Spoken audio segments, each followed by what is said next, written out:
She agreed with him again, not because she believed it, because disagreeing felt like a small death.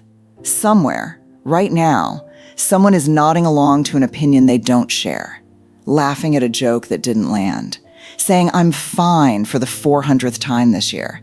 They are not liars. They are not weak. They are echoists. And the terrifying part? Most of them don't know it's happening. They think this is just who they are.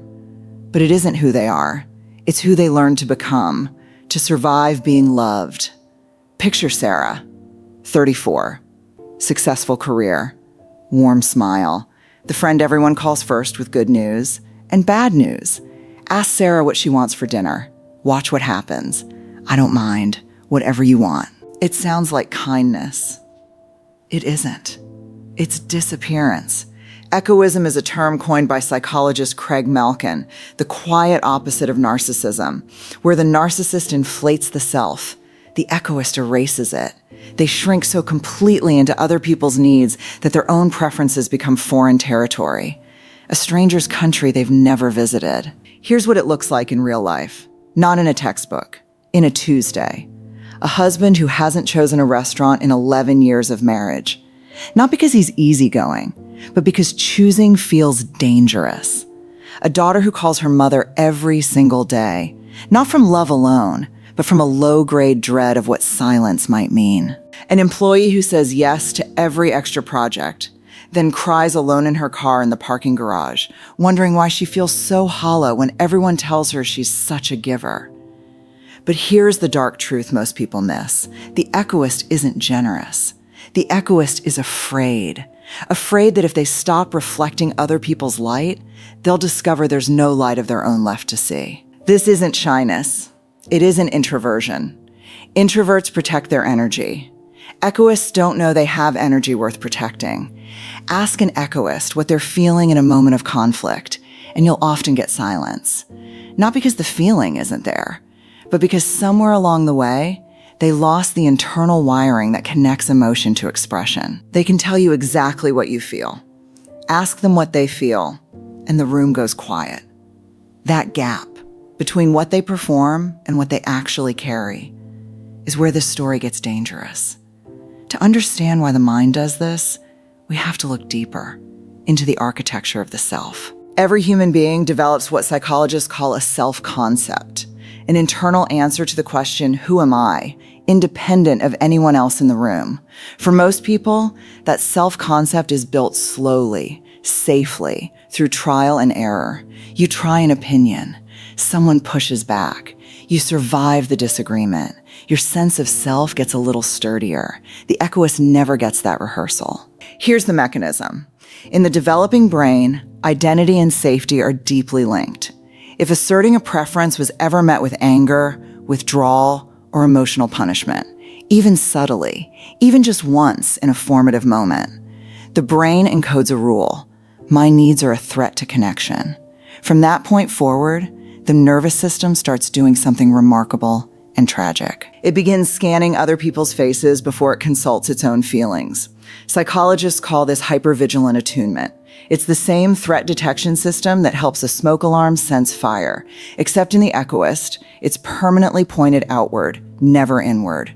This is why echoists are often described as so easy to be around. They are exquisite emotional mirrors. They can sense a shift in someone's mood before that person even consciously registers it themselves. But mirrors don't have a self behind the glass. That's the cost. Neuroscience gives us another piece of this puzzle. Studies on chronic self-suppression show that people who habitually override their own emotional responses show increased activity in the amygdala, the brain's alarm system, even during neutral social situations. Their nervous system is working overtime, bracing for a rejection that may never come. This leads us to the most dangerous phase of echoism, the slow erosion of interoception, your ability to sense your own internal state. Hungry, tired, hurt, angry, joyful. These signals normally arrive loud and clear. In the chronic echoist, they arrive muffled, delayed, sometimes not at all. They don't ignore their needs. They genuinely stop being able to locate them. So where does this begin? Almost always in childhood, and almost never through cruelty. That's what makes it so hard to name. Echoism rarely comes from abuse in the dramatic sense. It comes from conditional attention. Picture a child raised by a parent who is themselves emotionally fragile, anxious, depressed, narcissistic, or simply overwhelmed. The child learns, early and wordlessly, that their role is to manage the emotional temperature of the household. Be good. Be easy. Don't add to the pile. Praise arrives, but only for compliance. You're so mature. You're no trouble at all. Each compliment is really an instruction. Keep disappearing, and we'll keep loving you. This is the trap, because it works.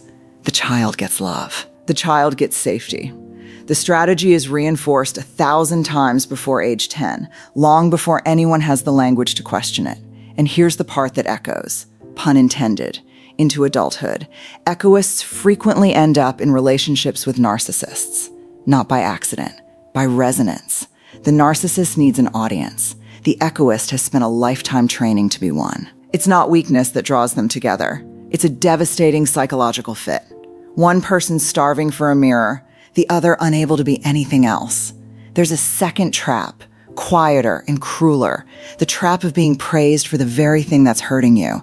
Friends call the echoist so selfless. Family calls them the reliable one. Partners call them low maintenance. Every compliment is a small chain, forged with good intentions, wrapped around an identity that never got to fully form. And the cruelest twist? Echoists often do eventually feel resentment, deep, simmering, confusing resentment.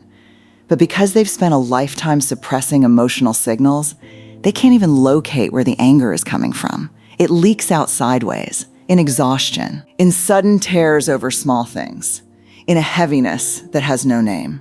This is not a character flaw. This is a survival strategy that outlived the danger it was built for. Here's the mindset shift that changes everything. The goal isn't to become louder. It's to become findable to yourself first. Healing from echoism doesn't start with a dramatic confrontation or a bold declaration of needs. It starts smaller and stranger than that. Step 1, rebuild interoception. Several times a day, pause and ask, not what should I feel, but what do I actually feel right now in my body? No audience, no performance, just data collection. This single practice, repeated for weeks, begins reconnecting a wire that's been dormant for years. Step 2, practice low-stakes preference. Not should I leave this relationship? That's too big a first step. Start with, what do I want for lunch? Which movie do I want to watch? The nervous system needs to relearn, in safe, tiny doses, that having a preference does not end in abandonment. Step 3, sit inside the discomfort of disappointing someone. This is the real work. Every time an echoist says no and the world doesn't end, the old rule weakens a little. Disagreement, survived, is the only thing that rebuilds the muscle that childhood never let develop. And here's something every echoist needs to hear, clearly, without softening it. Your worth was never supposed to be measured by how well you reflected everyone else. A mirror is useful. A mirror is not a person. You were never meant to spend your one life as a surface for other people's light. You were allowed to take up space you didn't earn through usefulness. You are allowed to have a favorite, a preference, a boundary that requires no defense. Somewhere inside you, underneath years of careful reflecting, there is a person who has never fully been asked what they want. Ask them now. Not everyone will like the answer, but for the first time, it will be yours. I am reclaiming my peace.